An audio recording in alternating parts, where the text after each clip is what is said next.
video tutorial on how to score your letters onto a sign backing so that you don't have to worry about centering or measuring or lining things up properly on your final product. All right, so we're going to, let's come over to our rectangle tool and choose an ellipse instead. Let's pretend we're going to do a big round circle. Okay, so this one's about 10 inches.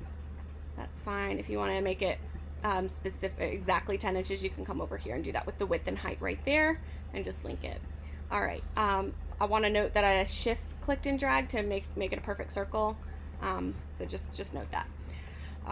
That's covered in other tutorials, but here we are. Okay, so let's choose some font here. We're going to choose one that's thicker just to get started with.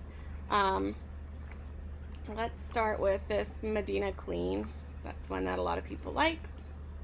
And let's do just a big last name, Smithson. That's a made-up name, but I'm sure that's somebody's name. Okay, come here to your selection tool. Shift, click, and drag to preserve the proportions. All right, let me show you what happens if you don't do that. It stretches your font, and that looks terrible, so please don't do that. All right, so shift, click. Let's make it pretty big. All right.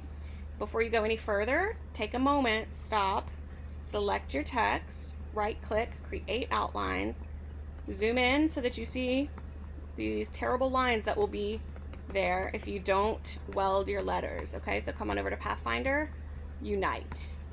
Now, somebody mentioned that they didn't have that Pathfinder's panel. That's okay. Come to Window, Pathfinder, and it'll show up. All right. Okay, so at this point we have our create outlines. That's beautiful. Now we want to make sure that we go ahead and center. It looks pretty centered to me, but I'm notoriously bad at eyeballing things. So object, sorry, let me just tell you what I did. Click and drag to select both pieces. Object, align, horizontal align center, and see, it nudged it over a little bit, didn't it?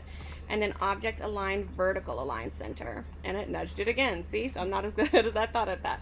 All right, so this is centered, and that is beautiful and wonderful and lovely. We're actually going to take a second and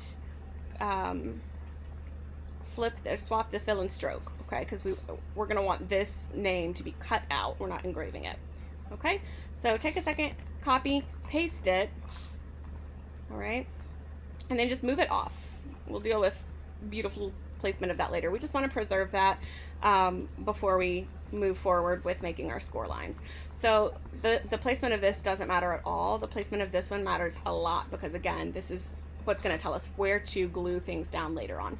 Okay, so we're going to use a tool called Offset Path. So select your text. Again, it shouldn't be text anymore. It should be you should have created your outlines. We did that. So object, path, offset path. And you see I already have a negative 0.03 entered here. Okay, the negative is really, really important because what that does is it moves the line inward. Okay, and that's what you want. You could technically just leave it as it was before, but you're running the risk that your score line is going to be visible. So what we do is we do a negative offset. It just scooches all the lines inward a bit, and then this will cover that up completely once you glue it down. But you see that we still have that bigger line left, all right, and we don't want that at all. So we're going to come on over to our layers panel. All right, the blue dot here tells us what's currently selected. So we're gonna click this arrow here, and you'll see that if you toggle this over, so you click this one instead of this one, it's changing the cut line that, or the line that is selected. All right, so since we want to keep that center one, the smaller one, we want to make sure that we delete the outer one. All right, so select that and make sure that you're clicking over here, not anywhere else, over here where the blue dot is, and delete. All right, you see this ugly jagged line that's left? That's completely fine, okay? Because again, it's just a placement line, and it's going to be completely covered up. Now we have this little struggle eye dot over here, so make sure that you come over. We want to keep that small one. We want to get rid of the big one. Okay. Now this looks like the ugliest sign in the world, right? Of course it does.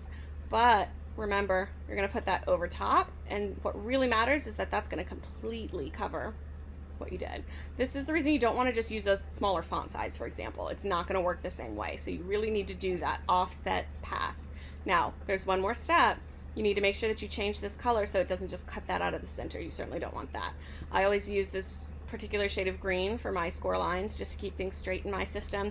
You can do whatever you like. And so you have the cutout Smithson over here. You have the scored Smithson on your 10-inch backer. That's beautiful. If you want to add, you know, the family, so the Smithson family established 1984 or whatever, some greenery on the top, that's fine. You can also do an offset path for your greenery and for every other piece that you're going to glue down. So you would just have a series of cutout shapes over here, and then you'd have them placed exactly as you want them on the final sign over here. Do a negative offset path. You can do a negative 0.02, a negative 0.03, whatever gives you confidence that you're going to be able to fully cover it up. Let me know if you have any questions. At this point, you want to go File, Save As an SVG. All right, and then it's ready for the Glowforge as soon as you've hit save and then OK.